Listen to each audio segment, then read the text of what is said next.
Educação com Nelson Preto.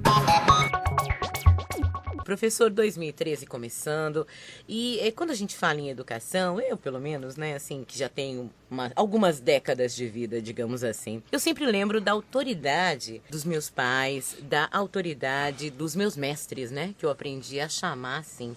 Como é que o senhor avalia essa autoridade? Eu estou falando em autoridade, não em autoritarismo, mas em autoridade mesmo, nos tempos de hoje. Pois é, eu acho que esse é um tema de que a gente indiretamente vem tratando ao longo de todos os nossos comentários aqui nas terças-feiras. Quer dizer, o que se espera de pais e professores no mundo contemporâneo? Eu estava lendo esses dias o sociólogo Richard Sennett, que é um professor americano da Universidade de Nova York, da Escola de Economia da Universidade de Londres, e ele estuda muito a questão do trabalho e da cidadania no mundo capitalista. Então, um dos livros mais importantes dele é O Declínio do Homem Público, e o último livro dele, um dos últimos livros já traduzidos para o português pela Record, se chama Juntos, os rituais, os prazeres e a política da cooperação. Bom, quem me ouve sabe que esse é um tema que eu adoro, a história da cooperação. E, na verdade, para mim, a importância da reflexão que o Sennett faz aí é mais compreender o papel dos personagens que fazem a cooperação. E ele resgata uma expressão, um conceito oriental chamado guanxi.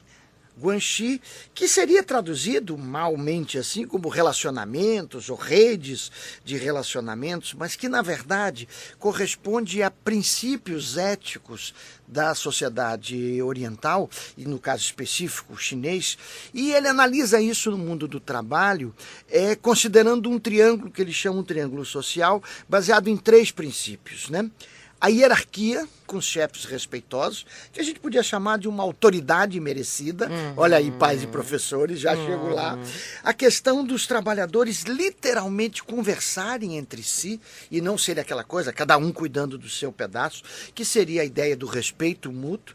E o terceiro elemento do triângulo social que ele associou ali com o Guanxi é a ideia dos trabalhadores terem uma perspectiva de colaboração. Aí você me pergunta, o que isso tem a ver com educação? Tudo. O que isso tem a ver com pais e professores? Tudo. Porque, na verdade, o que terminou acontecendo é que pais, e particularmente os pais, foram perdendo a autoridade com esta ideia de que cooperação, amizade, estar bacana com os filhos, é não ter autoridade. Quer dizer, a autoridade, na verdade, é a autoridade daquele que é amigo, que é colega, ou que chega junto, como dizem os jovens, mas que tem uma hierarquia, que tem uma autoridade. E, principalmente, esta autoridade ela está muito forte, presente com pais e professores, num momento, tem que estar muito forte, no momento em que tudo virou comércio. Quer dizer, o aluno virou cliente, em casa é tudo, a amizade, na verdade, não é uma amizade, é uma ausência de hierarquia. E, mais importante do que tudo isso, para esse momento, principalmente para esse momento que eu adoro fim de ano, porque eu acho que é um momento bom que a gente faz reflexões sobre o que passou e o que vai ser, principalmente a valorização do erro. Quer dizer, o erro foi afastado da nossa sociedade. Tem medo do erro, tem vergonha. O Sennett fala sobre isso, da história do aparecimento da vergonha quando se erra. Por que ter vergonha quando erra?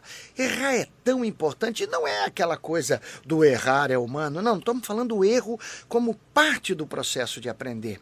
Então, por exemplo, nesse verão aí, que a turma está com os filhos em casa, e depois durante a escola, não é tão importante para o pai fazer o dever com os filhos. É bom que o filho faça o dever, o exercício, e leve errado para a escola. Isso tem que ser resgatado, porque o erro num exercício é uma oportunidade do professor saber se só um errou, ele pode ser um relaxado. Agora, se a turma toda tentou e errou, tem um problema no ensinamento aí, tem um problema na aprendizagem.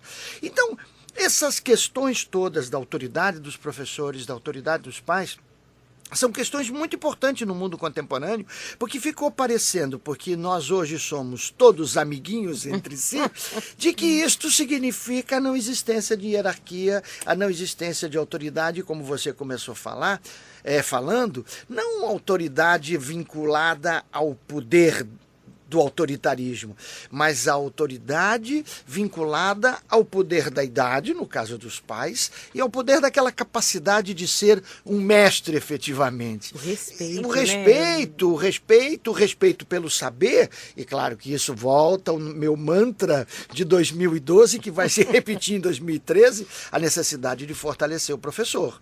Então, tudo isso eu acho que são questões muito importantes para as nossas conversas aqui semanais, e eu queria começar o ano tentando resgatar um pouco esse desejo de que pais e professores tenham mais esta dignidade da autoridade e que os filhos compreendam de que isso é muito bacana, não é ruim, não.